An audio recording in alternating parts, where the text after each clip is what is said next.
Hello, Mate Thrive Nation. Well, I've been waiting for this guest for a very long time. We're going to be talking about men's health and women's health. But the biggest crisis that I see in hormonal health, having done functional medicine for over 17 years now, is this hormonal crisis and this testosterone crisis. And I've got a board certified urologist. He's a TEDx speaker. He's an author of Male 2.0. He's a high performance expert. And I just think he's an absolute legend. He's courageous. He's got a calling.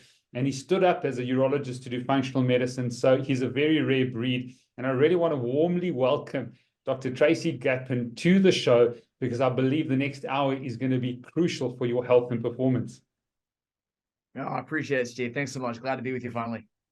Brilliant. And we're going to put links to the TEDx. You've got to listen to the TEDx little talk that Dr. Gapin did. Absolutely brilliant. There is a war against our balls, but there's a war against our hormonal health, and we need to take this seriously. But I'm going to jump straight into, I think, the most important question of the show is, what is happening to our testosterone levels? Yeah, it's scary, Steve. So we have three major studies that can help us understand what's happening with testosterone. There's the Male Massachusetts Aging Study, which is a longitudinal study out of the U.S. that looked at men over 20 years. And then there were two other studies, one in Sweden and one in Finland. Those were longitudinal studies as well that each went between 20 and 30 years. So three massive longitudinal studies, and they all showed the same thing. They showed that testosterone levels worldwide are declining at about a rate of 1% a year. What I mean by that is testosterone total was down about 30%. But what's more important is the free testosterone, and free testosterone we could talk about is much more important. That was down as much as 45% over 20 years. So to put that into perspective, what we mean by this is if you look at a 45-year-old male today, his free testosterone level is nearly half of a 45-year-old male 20 years ago. Pretty scary. Wow. And do you have links to those studies on your website? It's tracygapin.com, and then there's also the gapininstitute.com. But where can people get hold of those three studies? Because I know they're going to ask me. I've got a very sort of literate community. I have all those references. Yeah, references for sure. And I've given talks on stage about this testosterone epidemic. And if you check me out on YouTube, there's a talk I give about endocrine disruptors, which I think are the biggest culprit here. And I go through each of those studies and give references and links to all that published data for sure.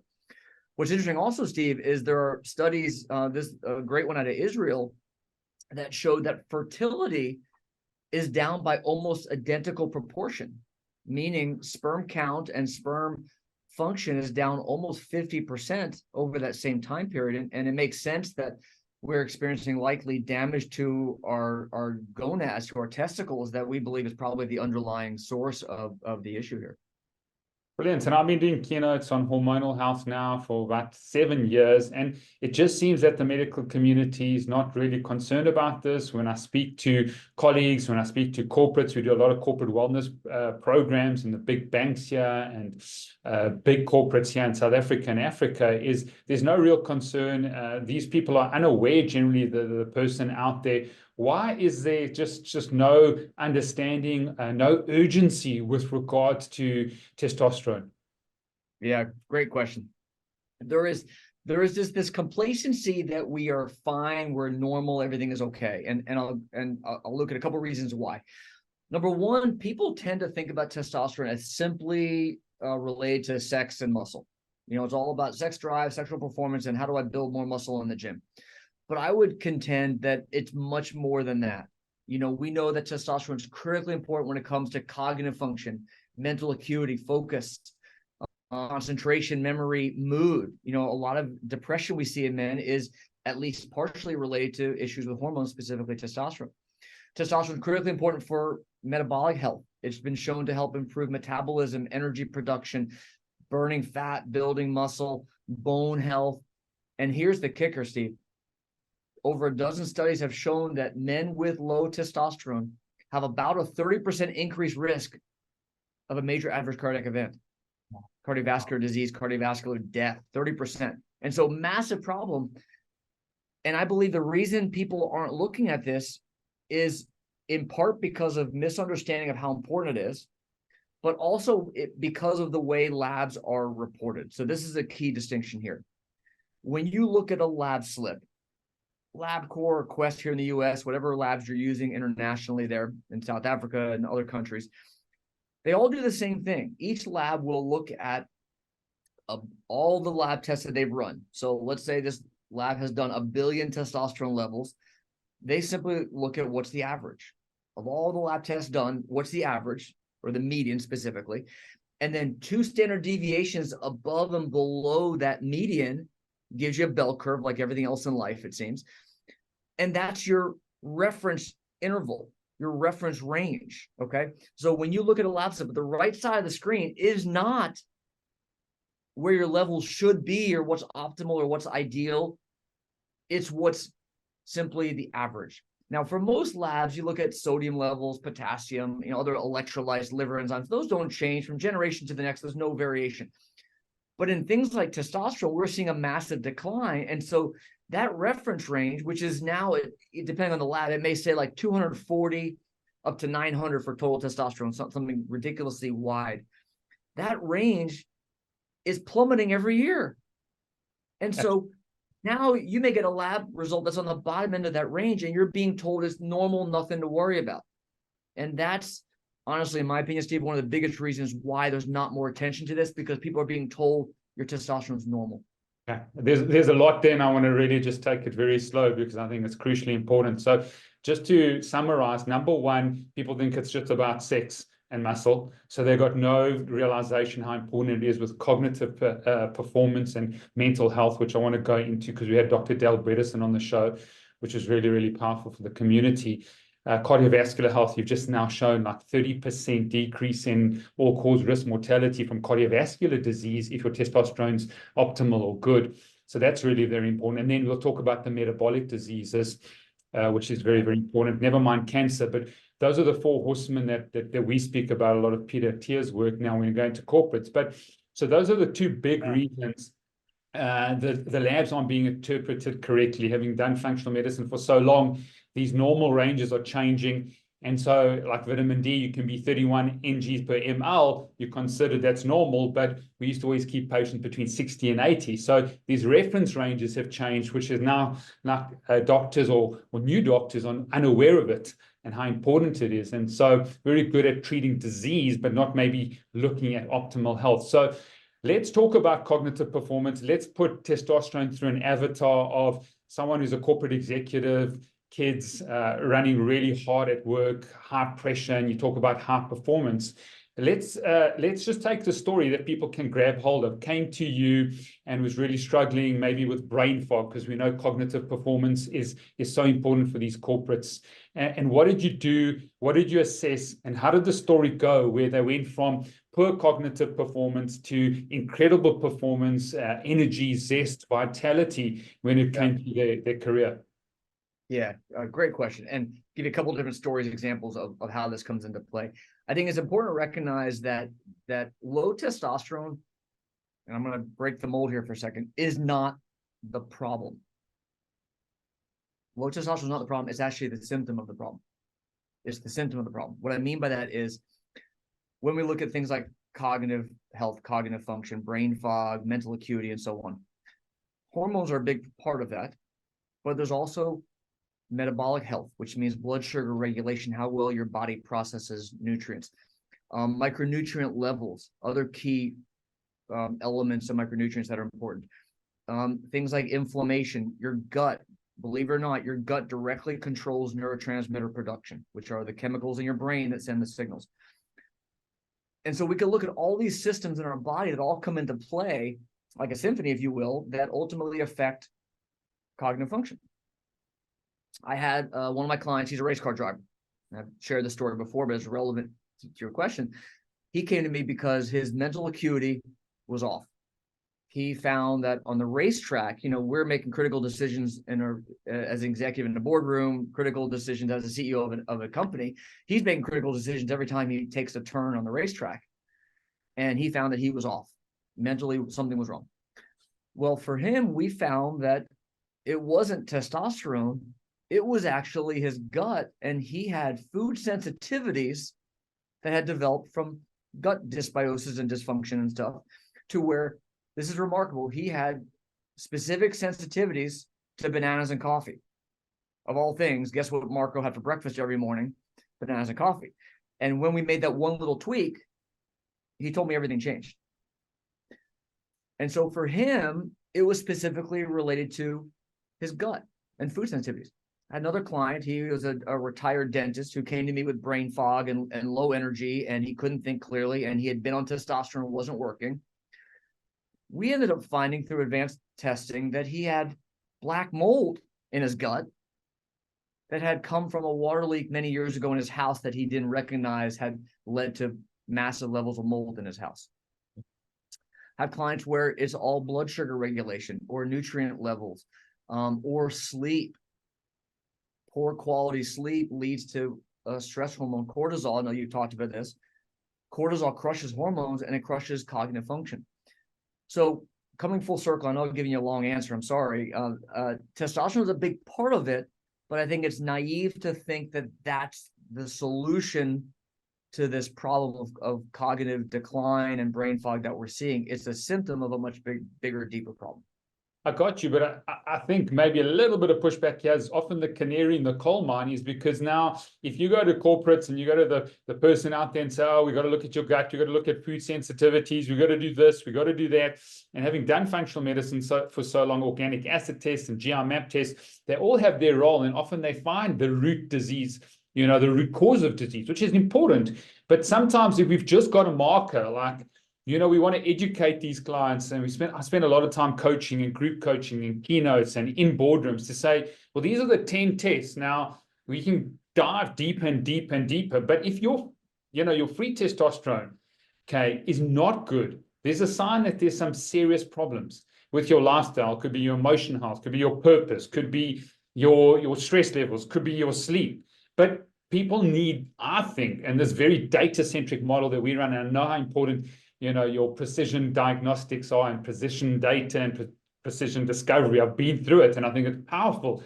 But don't we need a filter and a frame to say, well, you're 25 and now we're going to go through the lab ranges, which is important. You've got low testosterone. This is a real problem, and it's an indicator of significant dysfunction. Yeah, we're saying the same thing. What you just described is completely in alignment with my position and what I'm saying as well. I would never say don't correct the low testosterone, but I think that it'd be selling our clients short to simply think that all you need is testosterone. And that's sometimes the narrative that we hear, that here's your testosterone and you're good. And I come from the men's health, disease model world as 25 years in urology, where it was thought all guys need is testosterone shot and some Viagra, you're good. And so there's a clear sequence. So, when I work with guys, one of the first things we will fix is testosterone, make no mistake about it. And we'll often see a big change there. But I think the fault would be to stop there and think that was the problem, we're good. Yeah. Whereas, like you just described, is typically an indicator of much bigger underlying problems. And I think maybe it's probably even better to try and look at the root causes of lifestyle and possibly supplementation before giving the testosterone. And then the testosterone is good. And if they do get a change in their symptoms, it's often short-lived, or they come back and they say, listen, it's not working anymore. They need a greater dosage because the underlying problem hasn't been solved yet. Yeah, so there are a lot of ways that you can, now we're talking about how do we address the low testosterone, a lot of ways that you can improve that, correct it. Some are obviously, as you're talking about, natural, they're lifestyle maneuvers, but there's something important. So when we look at why are testosterone levels so low, and you touched on it a moment ago, with endocrine disruptors, toxins in our environment, and I do believe that's the biggest single culprit here is the toxins in our environment. And here in the US, unfortunately, we have really tainted food supply with atrazine and glyphosate all over our foods. And we have synthetic birth control, synthetic estrogen in our drinking water. People are drinking from plastic water bottles, all the microplastics we're getting hit with, the phthalates and the BPA. Our animals are getting injected with hormones, and there's a lot of GMO, and I can go on all these toxins. What's scary is that there's actually something called transgenerational epigenetics. What that means is epigenetics, the science of how our lifestyle and environment affect our physiology, of course. But there's a transgenerational effect, meaning studies have shown that damage to our grandfather from exposures, and I would say submit that unfortunately here in the US is much worse than other parts of the world. But again, the Sweden and Finland study showed the same testosterone decline. But the damage to our grandfather has been shown to affect germ cells that affect our father. Damage that they experience ultimately affect their germ cells, which affect us even further. And so there's a clear transgenerational effect that I think is at least partially responsible. The reason I'm bringing this up is I think that it is maybe perhaps overly optimistic to think that we can fully correct this decline in testosterone with lifestyle alone. Okay. And I see it time and time again where it works to a point. But for a lot of people, the damage has already been done, so to speak. It's already from generations past, the damage to our germ cells is tough to fully recover. And that's where it starts to get scary to think about on a bigger level. Yeah, and I think that's powerful because there's a whole bunch of tools, lifestyle supplementation, obviously TRT, which we'll discuss. And so I think it's the right tool at the right time. Just for your information and because I've got a lot of US listeners, is that South Africa is the #1 user of glyphosate worldwide per capita. I had Dr. Zach Bush on the show, and he's been here with Farmers Footprint and just showing the use of glyphosate in Africa is so pernicious and so pervasive. And so we've got real problems here as well, significant. Yeah, scary. Yeah. It's something that's really important. But I want to go back to cognitive performance because I know a lot of my listeners and the audience and the viewers on YouTube are going to be saying, listen, you know, my mental performance is my #1 asset. You know, my work is just all about performing under distress and family commitments and just life. And we've got this saying at Mate to Thrive, you lose your mind, you lose your life. And I don't know if you know Dr. Dale Bredesen, but he was on the show and we use his cognoscopy, not colonoscopy, but we use his cognoscopy, which is really powerful. But the average age of early onset dementia is 49 in the US. And that is significant. So if someone's got brain fog, they're really struggling, and they've got this testosterone, what levels? Now, if we look at free testosterone being the most important, and you know the measurements and the units can make things so complicated, and I'll give you my own labs because I think I'll make it irrelevant. But my free testosterone was 283 picomoles per liter. All right, so it's sitting on this range now. In South Africa, it's 170 to 660. That's considered normal, and we want to get away from these normal things. We want optimal. So from free testosterone and total testosterone, what is optimal? Because normal is not something that we want, and that's changed significantly. I mean, I even think of GGT, you know, when I studied functional medicine, it was under 20, you know, gamma glutamyl transferase. Now it's under 60. So you sitting in South Africa at 50, that's very different to 17 years ago under 20. But be that as may, tell me what optimal free testosterone is on that range. Yeah, and I'll have to tell you that the scale that is used there in South Africa is very different than what we have here in the US. We have a picograms per milliliter for free testosterone, and for total is nanograms per deciliter. And so we don't use the millimolar. The millimolar system is more internationally used than we have here in the US. And so I want to first preface my response by I full transparency, don't know what that translates to in your scale, but I'll give you a tip that you can use for that. When you look at that range, understand that range is simply the average, which is about 50% lower than it was 20, 30 years ago. And so if you are in the bottom 2/3 of that range, I would submit that you're probably too low, is what I would say. So you want to be typically at least on the higher top quartile of the range that you see on the lab. But for here in the US, which again, I want to just clarify that the scale is different. For LabCorp, we're looking at an ideal target of around 20 picograms per milliliter. 20 picograms per milliliter for a LabCorp lab draw here in the US.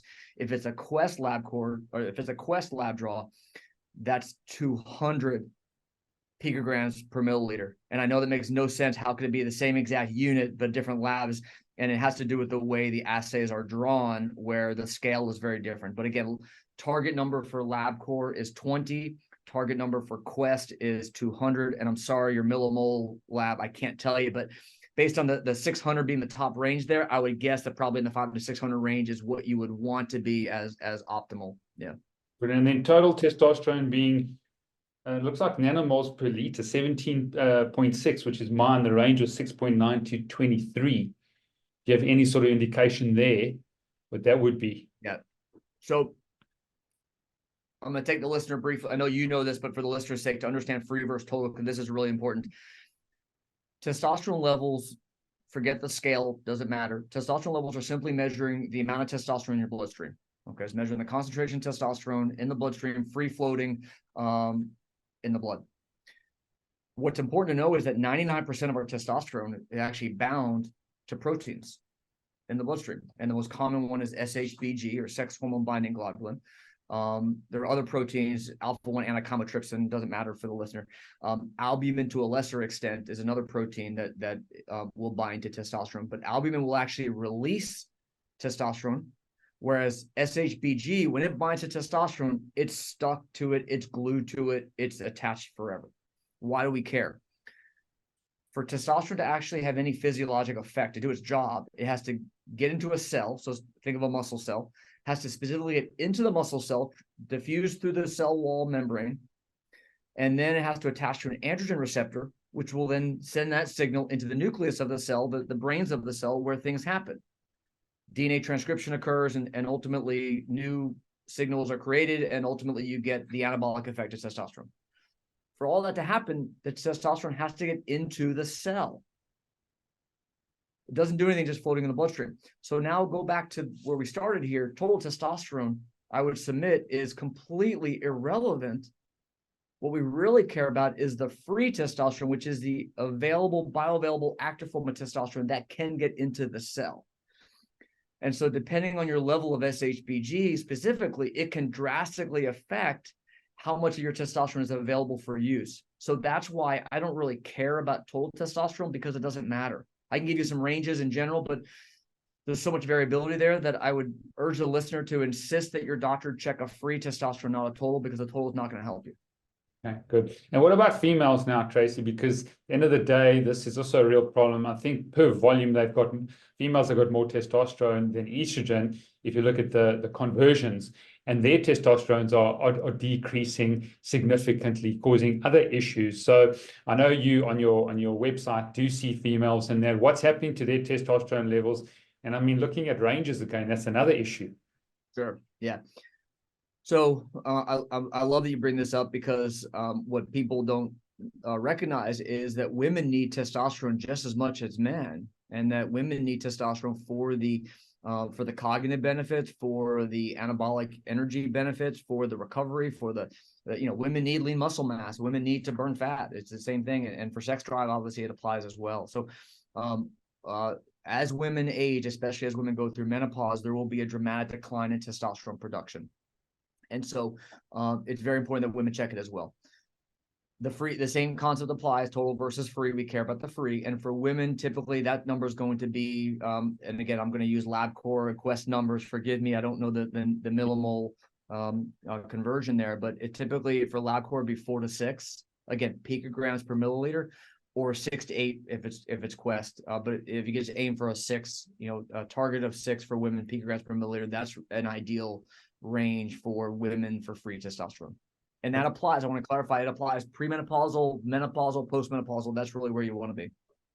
Brilliant. And, when I do my hormonal labs, I often do it every week, the same time, looking at estrogen, progesterone, prolactin, run 4 weeks in a row. I find that very beneficial, especially in the females. But in males and that, is it important to run? Because I know testosterone can change from free testosterone. Does it change, in terms of day? If someone had a hard workout the day before, or they had a dirty meal the night before, is that important to test like frequently? Yeah, great question. There is a slight diurnal, a daily variation in testosterone levels. And so the traditional way of thinking was you always check it in the morning when it's the highest. That variation tends to get smaller. The delta from the peak to the valley gets smaller as you get older. And in general, I don't think it makes much of a difference, honestly. And so I would say any time of day is fine. Earlier, the better when you're checking testosterone levels. But yes, there is slight variation. I just don't think it matters a whole lot. Okay, brilliant. Okay, so very important for cognitive performance, people with brain fog, struggling with mental performance and that. And then cardiovascular health, you've mentioned as well. Metabolic health, things like insulin resistance and diabetes, how important it is for sort of our mitochondrial health and energy. Yeah, traditional medicine teaches you that hemoglobin A1C is irrelevant, and as long as you're under 6.4, who cares? Okay, 6.4, you're diabetic. Under that, you're fine.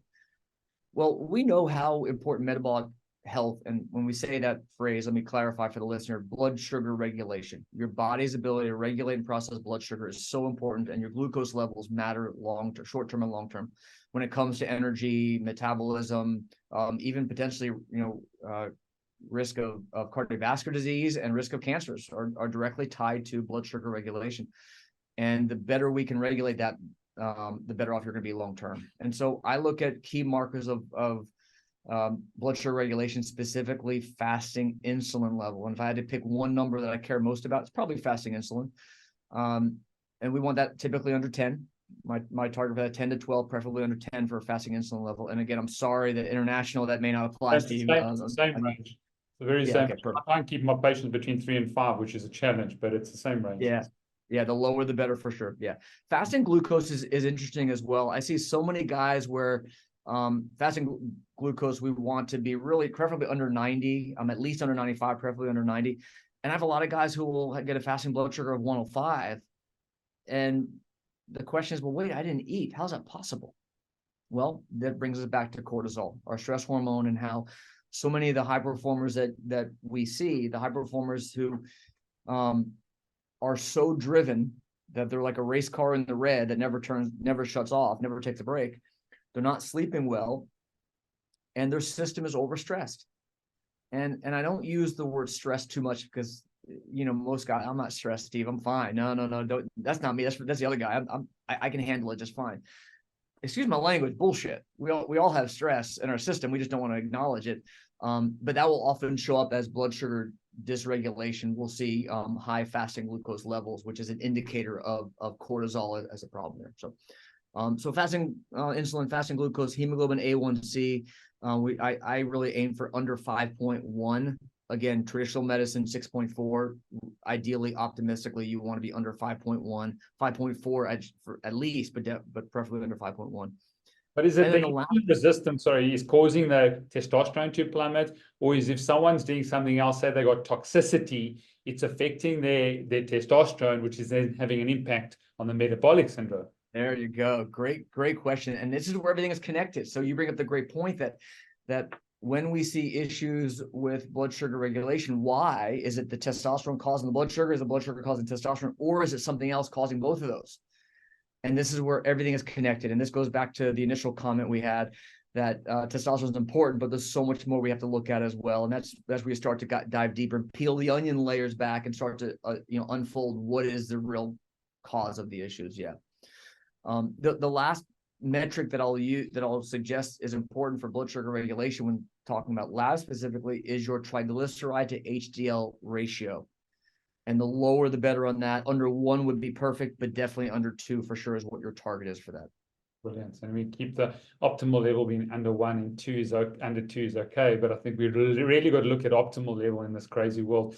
What about cancer, Dr. Gapin, in terms of testosterone and the importance of preventing cancer? 1 in 2 men are going to get cancer in their lifetimes, 1 in 3. I'm actually seeing a psychologist currently in the last year because I've just seen so many of my patients that have become friends develop cancer, and it's been very traumatic for me. And I've had compassion fatigue last year just because of 25 years of practice and just seeing chronic disease exponentially increase. What does testosterone or low testosterone do with regards to our cancer risk? Yeah, so looking at testosterone relationship to cancer, I think the most important cancer to talk about here is prostate cancer. Obviously, we know that they're closely related. And as a urologist for 23 years in practice, we had this misconception, false information that giving testosterone caused cancer. specifically prostate cancer. And it's fascinating to look back and realize that it all came from one study back in 1941. Higgins, urologist, found that when he castrated a guy, his prostate cancer regressed. And so therefore, we learned that castration, turning off testosterone, is a way to treat prostate cancer, advanced prostate cancer. We literally assume, without any study to show this, that the opposite must be true then, that if turning off testosterone, helps improve cancer outcomes or helps suppress cancer, giving testosterone must therefore cause cancer. Gasoline on the fire kind of concept. And we have believed that all the way up until about 5 years ago, when we suddenly had this epiphany and realized that, well, holy cow, it does not cause cancer. And there have been published studies that show that men who have been treated for prostate cancer, either surgery or radiation specifically, who had low testosterone and were given testosterone therapy, there was no increased incidence of their cancer coming back or recurrence. Okay. Then they took the research one step further and said, well, what about the general population? If I were to look at all the men in the world who have low testosterone and we give them testosterone therapy, replacement therapy, does their incidence of developing cancer change? And the answer is no. In fact, guys with higher testosterone tend to have lower incidence of prostate cancer. What? Like, mind blown, right? Then they took it one step further, and this is really the cutting edge stuff here, where we now recognize that men with prostate cancer, and I have over 100 of these guys I manage, who have cancer, untreated, low-grade prostate cancer, I call, the vanilla flavored, non-aggressive, low-grade Gleason or grade group 1 now it's called, cancers, who have low T, you give them testosterone therapy to replace it, there's no increased progression of their disease. Sure. There's no change on mortality at all. Yeah. That's huge. So short answer to your question is low testosterone is associated with increased risk of prostate cancer. When we fix that, there's no increased risk. In fact, it probably decreases, which is very counterintuitive to what we've always thought. That's powerful. And just hear that out once again, that actually having low testosterone probably increases your risk of developing prostate cancer. And what about in females, the estrogen testosterone ratio, and looking at all these xenoestrogens? And I want to talk about toxicity, but what about those cancers? Has there been a lot of research with regards to women and their cancers with having low testosterone? I have not seen the data, honestly, on low testosterone in women as it relates to cancers. We know that the xenoestrogens and the endocrine disruptors and the chemicals in our environment are clearly associated with increased risk of chronic disease, of infertility, autoimmune disease, cancer, mood disorders, depression, anxiety, all these problems. So yes, there's clear association with toxin exposure as it relates to cancers, but I couldn't speak to you specifically on low T in women as it relates to those cancers. Okay, so now someone. I'm sorry. Go for it. I was going to say, I think it may be that the toxins are causing the cancers, and the toxins are also causing the low testosterone. I don't know that I can necessarily connect the low T as the source of that problem. That makes sense. So someone's got low testosterone or not optimal, and I think that's important. We're going to say it again. You need optimal T. It's not only just normal T within that range, which is crucially important. And just actually on that point, is it worth doing a baseline? Someone who's 25-year-old, male or female now, get a hormonal profile. You're feeling great. You're energized. You've got great libido. You got good muscle size. You're filled with energy and zeal and zest, so that you know what your baseline is, so that when you're like 45 possibly, or 50, or maybe it's even earlier now, you've got something to compare that's unique and precise to your data. Absolutely. I will wholeheartedly plant my flag in the ground and state that everybody should get tested at any age. And I'll tell you why. Give me an example first. Bob Harper. I know I talked about this guy, but I think he's a perfect story here. Bob Harper, he is the fitness trainer on the TV show The Biggest Loser. He felt great, like you're talking about. He felt vitality and feels great. Energy's awesome, having no issues, and he's teaching other people how to lose weight and get in shape. And we aspire to be as healthy as him. And at age 51, he had a heart attack. He had a massive heart attack. He almost died. And he talked about afterwards, basically what I'm referring to as blind spots in his health. We all have issues lurking under the surface that are waiting to cause problems. Even though we feel fine, there are issues, blind spots lurking, waiting to cause a problem. And I have this image that when I give talks, the image of an iceberg, how, you see a little bit of ice above the water, and then under the surface, you have this massive, huge iceberg that you can't appreciate the sheer magnitude of it. That's how to conceptualize this, that there's a lot of stuff happening. You don't even realize it. You may feel fine. Steve, I'll tell you, I test a lot of men, young men, and I'd be hard pressed to find, I hate to say, never, I hate to ever say never, but I almost never will see a man with optimized testosterone levels off the street who thinks he's doing okay. Yeah. Even in their 30s. Yeah, that's great. I mean, even if you look at mine, look, I was a long distance runner for 28 years, did over 40,000 kilometers on the road, these long comrades marathons that are 56 miles. And I think looking at the labs, and grateful for COVID, because I started looking a little bit closely and saying, hang on, this long distance running is probably really affecting cortisol and testosterone. But even at 283, which is the bottom third, someone like myself who's put 7 kgs of muscle mass in the last 3-4 years because I've stopped running, I never missed a single day's work in 25 years to sickness or any disease whatsoever, I've got to be concerned that that's probably on the bottom third in terms of testosterone. Yeah, I would check it, and I think that it's something that's often neglected. Especially here in the U.S., internationally to a lesser extent, but there's this emphasis of this disease model medicine. If it ain't broke, don't fix it. Especially men, I'm fine. I don't need to see a doctor. I don't need to get any labs checked because I feel fine.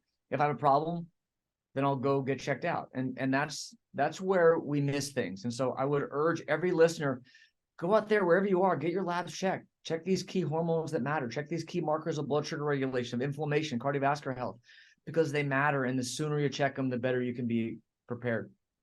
Okay, so number one being toxicity, why we have this testosterone, crisis. Clean air, clean water, clean food, and clean skin are the 4 sort of pillars that I look at it, because those are very, very important in terms of what you consume, liquid wise, what you consume food wise, what you breathe in, and then what you put on your skin. Maybe just unpack, the importance of those little 4 pillars with regards to toxicity. I love this direction. So these are what I call micro decisions. The little choices we make every single day, you think not a big deal, but they all add up and they all matter. And I'm glad that you're honoring that by emphasizing that all these little things we do every day are super important. So when we look at our food, organic matters. And especially here in the US, where there's a lot of issues with our food supply, I would insist upon eating organic, if at all possible, whenever you can. Yes, it costs more. It's an investment. You can either invest in yourself now, or you can pay for it later. And so I would suggest you invest in yourself now. So, organic fruits and vegetables, wild-caught fish, farm-raised organic meats, so important. Know the source of the food that you're eating. Anything else, you're putting yourself at risk. Anything in a package, they're probably using a bunch of chemicals, a bunch of products that may be GMO, or they may simply be full of toxins. And so I'd insist upon that first. When it comes to water, I would insist that you never drink from a plastic water bottle. And that means water, it means Powerade, Gatorade, any kind of liquid should not be consumed from anything other than either glass or stainless steel. I would filter your water. And there are great ways to do that. There are on-counter filters. You could put it under the sink. We had one installed in our house, so all of our water supply is filtered. Insist upon drinking water from any kind of stainless steel container or glass at all times. When it comes to personal care products, like you mentioned, your skin is so important. There are great apps out there. Environmental Working Group has a great app called Healthy Living, and it's an app for your phone, and it's free. If you like free, you can download it. And you can just go to the grocery store and just simply scan barcodes of products. And you'll be shocked to see that the products that are heavily advertised and promoted, and the big brand names that may be different here in the US versus South Africa, but the brands that you think of are like the heavy hitters, they're loaded with poison, loaded with chemicals. And these apps will show you free and clear how bad they are for you. And so take the time to make these little decisions you're making every day. your environment is also the air that you're breathing. You brought up, so I get a HEPA air filter, something for your house. Be sure that you're getting your air purified. And then finally, EMF, something that's often overlooked. EMF is electromagnetic frequency energy, especially from things like your phone, the earbuds, or the earphones that go in the Bluetooth devices in your ear. I don't care that others out there are saying, well, there's no study that shows clear damage. We know the harmful effects of EMF. My wife got an Apple Watch. She found within a week she had such pain in her wrist whenever she wore it. She had to get rid of it. And it wasn't just like pressure. It wasn't like physical pressure. It was like somewhere in the inside. She's like, it's hurting my wrist. And I can't wear it. Take it off. It goes away. Random stuff associated with EMF energy. Imagine that energy that close to your brain. Why? So insist on using corded earphones if you're going to be listening to sound. Insist that your phone is not at your nightstand when you sleep at night, so that it's far away from your head. Things like this matter. And again, they're little things that sound ridiculous, but they all add up over time. Listen, I want listeners to just go back 7 minutes. This is fundamentally important. We have Dr. Tracy Gapin, who's board certified urologist. He's an expert in his field. He's part of AMA. He said to you how important clean air is and this electromagnetic radiation that's causing problems. This is real. This is not conspiracy theories. We've got to change it. Even someone like Dr. Andrew Huberman had a little video of cell phone in your front pocket causing, sperm dysfunction, motility, morphology, the structure, as well as low testosterone. So this is important. So toxicity is causing issues. And I think you're going to need to make those changes if you want to have cognitive performance. I think that is crucially important for the people listening there. And yes, the cardiovascular disease, of course, and the cancers, and performance is really the apex of the pyramid on the bedrock of health. And if you can't have health, or you don't have health, you can't have sustained performance, which is crucially important. The second thing I know that you're going to say is stress, and I just so value your time, and I'm going to push you a little bit if possible on that, because there's so much to cover here. But Sure. I know that a sleep wearable, I think, is probably one of the most important to empower people. I love functional medicine, been doing it for years, but sometimes it's just out of the reach financially for a lot of people. Your sleep and the different sleep architecture that you've got that is in your own hands, that is on an app that can be measured. Your food affects your sleep, your stress affects your sleep, your movement affects your sleep, the sunlight that you absorb affects your sleep. And would you say that measuring things like heart rate variability and getting a stress score for some of these devices, we use Whoop with a lot of our corporates, used Aura over time, and I know that you are wearable agnostic, but how important is it, number one, for people to measure heart rate variability and their sleep architecture? And do you think that if someone gets their sleep a lot better and their heart rate or variability a lot better, that can dramatically shift their mental, physical, and emotional health? A lot to unpack there. I love it. Yes, is my answer. No, yeah, I think it's incredibly valuable to measure as much as you can. The Hawthorne effect is whatever you monitor tends to change. And when you're tracking your sleep, suddenly your sleep improves by simply by the act of measuring it and tracking it. Your sleep improves because you're aware of it. When you're tracking your calories on a daily basis, it improves. When you track your fitness level, it improves. So that's the Hawthorne effect in real life. And so I believe that it's incredibly valuable to track your stress, track your sleep, track your activity, track all these metrics, because they matter. And you can often make slight tweaks that'll make a big difference. So give an example. So I use Aura. Aura has validated studies that show it's validated against true sleep study data, which is one of the only devices that can do that, is to compare accurately against polysomnography. And so I love the Aura. I have no financial affiliation with them at all. I think that when you're tracking sleep, you can see how things affect it. So for me, for example, I will and I care mostly about deep sleep and REM sleep. You want an hour of deep sleep. You want 2 hours of REM sleep. Those are the kind of the key metrics that we want to look at. 7 hours of total sleep is valuable, but the deep and the REM are so important. Again, an hour of deep, 2 hours of REM. Anyone can track that on your own. You don't need me or Steve to help you with that. But then the question is why? Why do things change? And that's where you can, use the Elite HRV app on your phone with I'll use a Polar H10 strap every morning, 6 a.m. every morning, and I can compare day to day. I can compare that. I can compare the sleep data to what did I eat? What did I drink? How did I move? What was my stress like? What did I do differently today than yesterday that might affect that, and understand how things are all connected. I traveled a lot recently for meetings and courses, and when I travel, I see a drastic effect on things like my stress and my sleep. And I could try different hacks and tweaks and see what improves it. Yeah. And I'll see, for example, that on those rare occasions I have to drink, and I'll say I have to drink, but when a social situation like a birthday party or a special event where I'll have a glass of wine.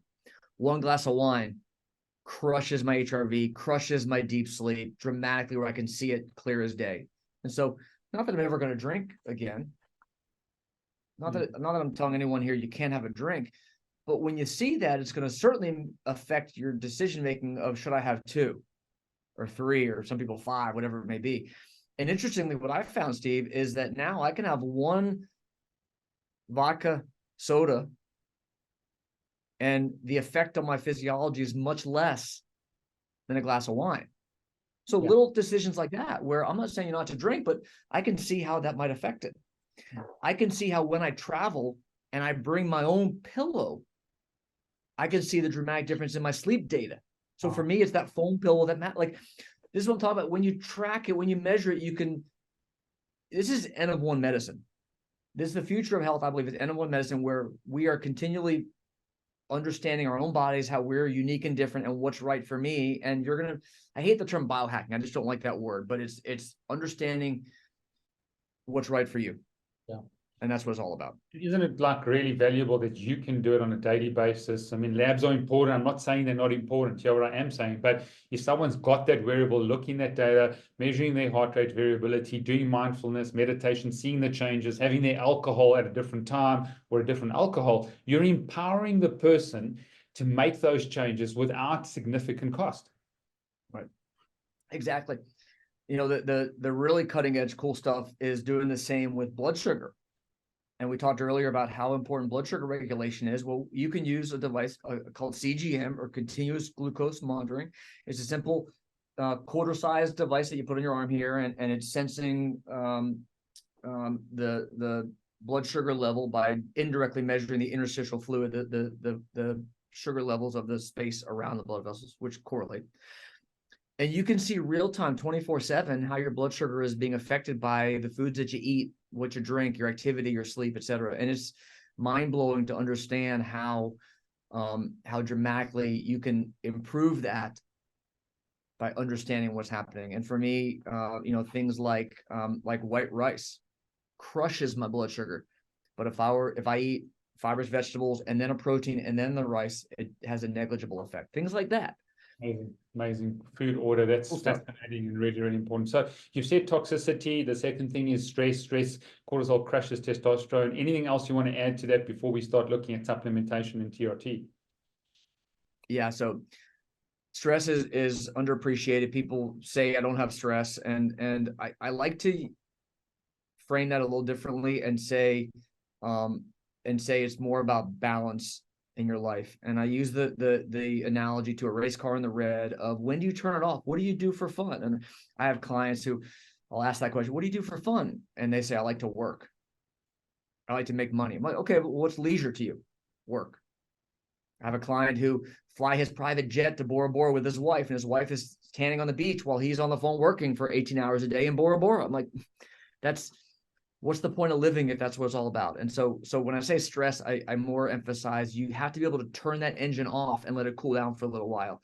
And yes, it crushes testosterone, as you mentioned. It also crushes the gut. And cortisol is our stress hormone. When your engine is constantly running in the red, cortisol levels are high, and it's mobilizing the lining of your gut, the amino acids that are lining your gut, glutamine specifically, to provide energy that you don't even need. Yeah. And so it has a dramatic effect on hormones, on cognitive function, on mood, on gut health. It goes on and on and on, Steve. And so, yeah, so I love that you're mentioning stress. And I would emphasize to the listener that, yes, stress affects you, whether you want to accept that or not. Brilliant. Okay, so those are two. Let's talk about supplementation, things that really have helped you, being in functional medicine and sort of some of the precursors, Fidocia, Agrestis, and these type of things. I'm not sure what your experience is. And then TRT, I think TRT, there has a place. I just find that people want the easiest, quickest fix, and they'll go straight, and they'll be in their 30s or 40s, or they've changed no lifestyle, and they just want the testosterone up, and they, starting with TRT very, very early. What is your sort of process with regards to supplementation? It's completely personalized, Steve, and I hate to give you that wishy-washy answer, but everyone is so unique and different in what their needs are. It depends on testing. I think that there are certain things that everybody needs, and by that I mean, we need to make sure vitamin D levels are optimized. And so if your D levels are low, I mean, I live here in Florida, and almost every guy I see, their levels are in the tank, even though we have sunlight every day. So it's sometimes sunlight exposure enough alone is not enough. So vitamin D levels optimized. I believe strongly in the value of omega-3 fats, and so I like fish oil for most people.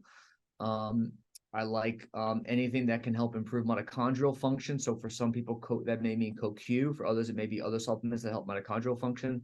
If blood sugar regulation is an issue, I like things like berberine and other supplements that help blood sugar regulation. I hate to some people are like telling everybody what they're taking. I hate to tell you what I'm taking, because then everyone's going to go out and take that for themselves, and that may not be what you need. And this is where I love and hate Twitter, or X now, because people go to Twitter for what should I be taking, and they go and take that, and we don't know if that's what you need. And I say one size fails all. And so I really like to individualize. And sort of Fidocia, Agrestis, and these type of specifics that have got some type of research. Do you use those two at all? I think they're worth a try. I think that things like Tonkat Ali and other supplements that are supposed to boost testosterone and stuff like that, I think that there's really honestly a negligible long-term effect. Yes, it may drive libido up a little bit short term. You look at, if we're talking about boosting testosterone specifically, the micronutrients we care about, it's zinc, magnesium, the B complex vitamins are super important, stuff like that we really care about. Boron has been shown to potentially have a benefit when for supplementation purposes.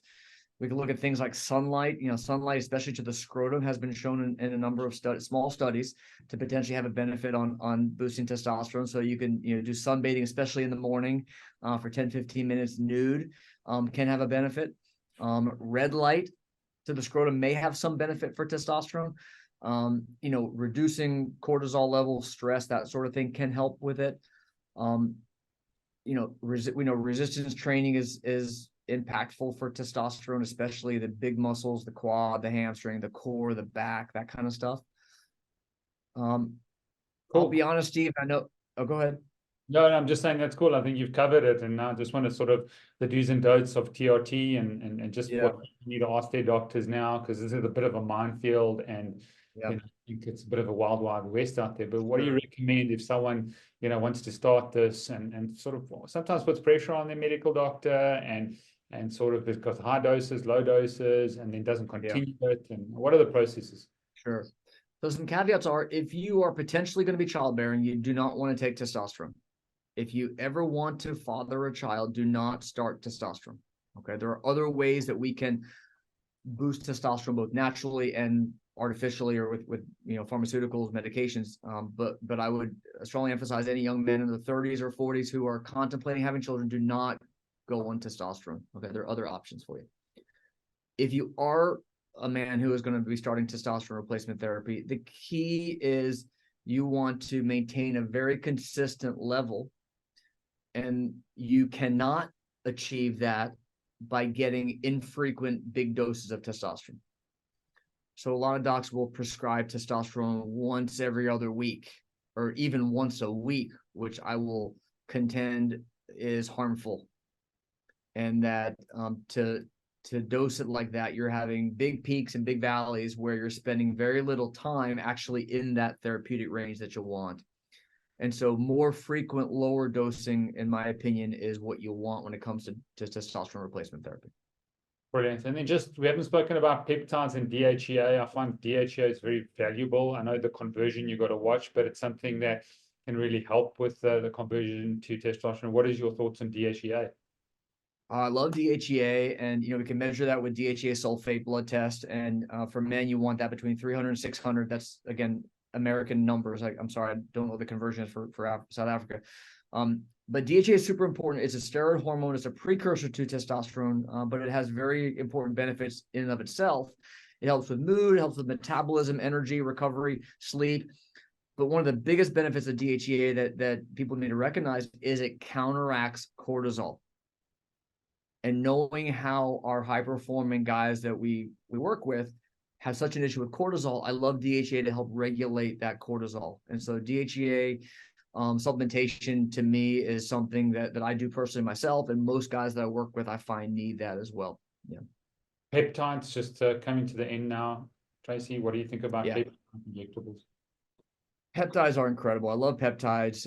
They're always under scrutiny because big pharma doesn't like them because they help you get healthy without the need for actual drugs or pharmaceuticals. So peptides are simply short chains of amino acids. They're short proteins, if you will, that have very precise functions that your body already recognizes because they're signals that are derived from your own internal physiology. So things like thymosin alpha it's for immune function, comes from the thymus gland. BPC, a great peptide for inflammation, comes from the stomach. There are peptides like growth hormone is technically a peptide. Insulin is technically a peptide. So they're great peptides when it comes to things like energy and weight loss and cognitive function and memory and sleep and muscle repair and recovery and musculoskeletal injury and building muscle and gut health and God, you name it, Steve, there are specific peptides that can help us achieve those very precise results. Brilliant, and an incredible show. And I know you got something to offer the listeners and the viewers, and they've listened this far, so well done to you. But Dr. Gapin is going to be offering his book and high performance, I think, program and manual. So where can they get this, and how can they connect to your community? Thanks so much. Yeah, so if you're here in the US, the easiest way to get it is you text the word health, HEALTH, text word health to 26786. Again, text 26786 health. You're going to get a complimentary copy of my high performance health handbook, which is 15 strategies and tactics that you can leverage starting today to have more energy, burn fat, build muscle, have better sex, live longer.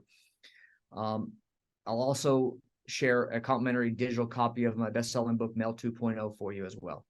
Now, for those who are international, texting doesn't work, obviously. And so if you'll just go to gapininstitute.com, again, that's gapininstitute.com, scroll down just below the fold, and you'll see a form there. If you fill that out, you'll get the exact same information from my team, all complimentary. Brilliant. That's an amazing offer, amazing call. And just want to declare favor and blessing over you and just the work that you're doing, how many people's lives you've changed, how many podcasts you've done. If you want to go into any Apple Podcasts or Spotify, just go and look at how many podcasts Dr. Gapin's done, because he wants to get the word out. His TEDx, we'll put the link to that. So just want to say thank you so much and just declare favor and blessing over you and your family. I appreciate you, and I appreciate the work you're doing. You're doing an amazing job. Love the podcast, and well done to you as well.